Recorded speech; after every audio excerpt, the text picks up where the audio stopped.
मेरी जिंदगी और जान समाज के लिए कुर्बान। ये मैं 2013 में जब संकल्प लिया निषाद राज के, तो जो भी संवैधानिक अधिकार है, कहते हैं history the mother of politics, movement is the father of politics. राजनीति जो होती है, इतिहास राजनीति की माँ होती है, आंदोलन उसका बाप है। ये जन आंदोलन है। ये जनता जाने उस सड़क पर आए, जनता जाने अपनी आवाज उठाए, जनता जाने अपना सम्मान सुख खुद प्राप्त करे।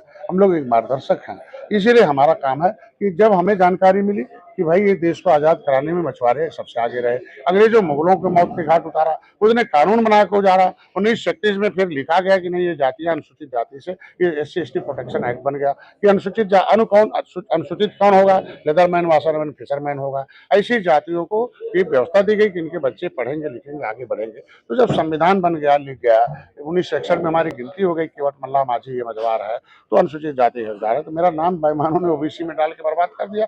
यूपी में होने वाले विधानसभा चुनाव को लेकर के तमाम संगठन, तमाम पार्टियां अपने लोगों के साथ बैठक कर रही है, रणनीति अपनाने का काम कर रही है। तो इसी बीच निषाद पार्टी भी कोई कसर नहीं छोड़ी है। निषाद पार्टी के मुखिया और उत्तर प्रदेश सरकार में कैबिनेट मंत्री डॉक्टर संजय निषाद है। 22 तारीख को एक भव्य कार्यक्रम का आयोजन है। निषादों को लेकर के एकदम आप जान लगा दी है। क्या लगता है कि 22 तारीख का कार्यक्रम सफलता की ओर जा रहा है? मेरी जिंदगी और जान समाज के लिए कुर्बान। ये मैं 2013 में जब संकल्प लिया निषाद राज के, तो जो भी संवैधानिक अधिकार है, कहते हैं history the mother of politics, movement is the father of politics. राजनीति जो होती है, इतिहास राजनीति की माँ होती है, आंदोलन उसका बाप है। ये जन आंदोलन है। ये जनता जाने उस सड़क पर आए, जनता जाने अपनी आवाज उठाए, जनता जाने अपना सम्मान सुख खुद प्राप्त करे। हम लोग एक मार्गदर्शक हैं, इसीलिए हमारा काम है कि जब हमें जानकारी मिली कि भाई ये देश को आजाद कराने में मछुआरे सबसे आगे रहे, अंग्रेजों मुगलों को मौत के घाट उतारा, उसने कानून बना के उजाड़ा। 1936 में फिर लिखा गया कि नहीं, ये जातियां अनुसूचित जाति से, ये SC ST प्रोटेक्शन एक्ट बन गया कि अनुसूचित कौन होगा, लेदरमैन, वाशरमैन, फिशरमैन होगा। ऐसी जातियों को ये व्यवस्था दी गई कि इनके बच्चे पढ़ेंगे लिखेंगे आगे बढ़ेंगे। तो जब संविधान बन गया, लिख गया, 1961 में हमारी गिनती हो गई कि वट मल्ला माझी ये मझवार है, तो अनुसूचित जाति हकदार है, तो मेरा नाम बेईमानों ने OBC में डाल के बर्बाद कर दिया।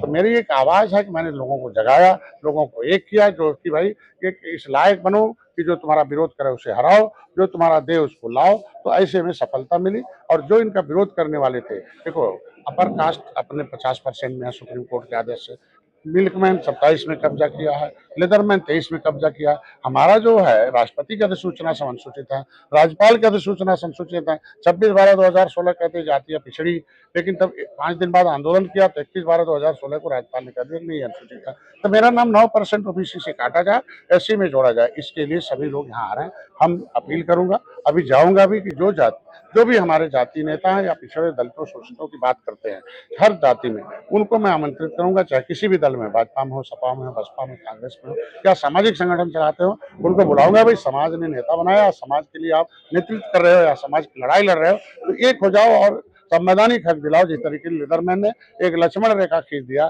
कि भाई इस बाउंड्री में वही आएगा जो जय भीम की बात करेगा, भीमराव अम्बेडकर के दिया हुआ, अम्बेडकर के दिए हुए उस आरक्षण को लागू कराएगा, और बहन जी के सर पर। तो उसी तरीके से मछुआरों का भी एक लक्ष्मण रेखा खींचा जाए कि भाई जय निषाद राज की जो बात करेगा, जो हमारा संविधान में लिखा हुआ अधिकार दिलाने बात करो, मैं मोहल्ले में आएगा।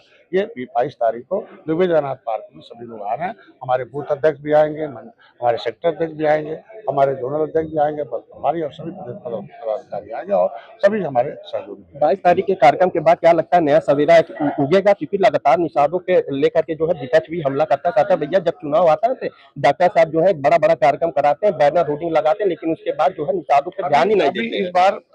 इस बार विपक्ष का चेहरा बेनकाब हो गया, क्योंकि उनके विपक्ष के नेता ने खुद वहां बोला सदन में कि भाई कुछ केवट भाई, मल्ला भाई हमारे पास आए। मैंने उनसे कहा कि तुम चमार बनना चाहते हो, तो उन्होंने कहा नहीं नहीं नहीं नहीं, तो डॉक्टर संजय चमार बना रहा है। तो अब एक्सपोज हो गया कि अनुसूचित मतलब चमार होता है, तो क्या पासी धोबी भी चमार है, खटीक भी चमार है, क्या पिछड़े मतलब यादव होता है? ये गलत बयान था, मैंने वहीं काउंटर कर दिया। जब मैंने आवाज दूसरे दिन शुरू कर दी कि भाई निषादों का पैसा 1 रुपया दिए, बताओ पॉलिसी बनाए, बताओ। एक 70 साल से मत्स्य मंत्रालय था, एक निषाद को कभी मंत्री नहीं बनाया, मंत्री एक विशेष वर्ग को बनाया, और 1 रुपया तो किस तरीके हंगामा आपने देखा होगा, नहीं बोलते। मैंने इतने बताया भाई मेरा नाम OBC से खारिज हो, 9% हमारा OBC से काट के SC में जोड़ दिया जाए, मेरी गिनती कराई जाए। ये मगरमच्छ लोग हैं, ये बेईमान लोग हैं, इनके जो बैठे विपक्ष में। तो आप समझ सकते हैं, मेरा समाज अब समझ गया कि असली में आरक्षण को रोड़ा यही लोग हैं जो सपा बसपा में नेता बैठे हुए ये है। हमारी योगी जी पहल कर रहे हैं कि भाई देखो, कि उन्होंने आरजीआई को लिखा कि भाई केवट मल्ला मझवार अनुसूचित जाति का हकदार है, डॉक्टर संजय कहते हैं। आरजीआई ने एक्सेप्ट कर लिया कि नहीं सही कह रहे हैं, उन्हें सेक्शन में गिनती सेंसस मैनुअल को, और उन्हें सामाजिक न्याय मंत्रालय को। तो मेरी सरकार तो पहल कर रही है। हमको लगता है जिस तरीके से अपर कास्ट को 10%, महिलाओं को 10%, 35 दिया, अब निषादों का विसंगति दूर करके इनको ओबीसी से काट कर अनुसूचित में जोड़ देंगे 9%। यहाँ बहन जी भी विरोध नहीं करेगी, और हमको लगता है कि इनको अनुसूचित में गिनती कराने की आवाज बढ़ाए, तो उस दिन की एक आवाज होगा, मेरा नाम ओबीसी से खारिज हो, अनुसूचित में गिनती की आदेश जारी हो मझवार। ठीक है, बहुत बहुत धन्यवाद। तो ये थे हमारे साथ उत्तर प्रदेश सरकार में कैबिनेट मंत्री डॉक्टर संजय निषाद। इनका साफ तौर पर कहना है कि 22 तारीख को एक भव्य कार्यक्रम होगा। उस कार्यक्रम में निषादों की आवाजों को लगातार बुलंद किया जाएगा, आवाजों को उठाया जाएगा, और एक मैप और एक रणनीति बनाई जाएगी निषादों को उनके हकदार को लेकर के। बाकी डॉक्टर साहब के इस बयान को लेकर के आप सबकी क्या राय है, अपनी प्रतिक्रिया कमेंट बॉक्स में देना ना भूलिएगा।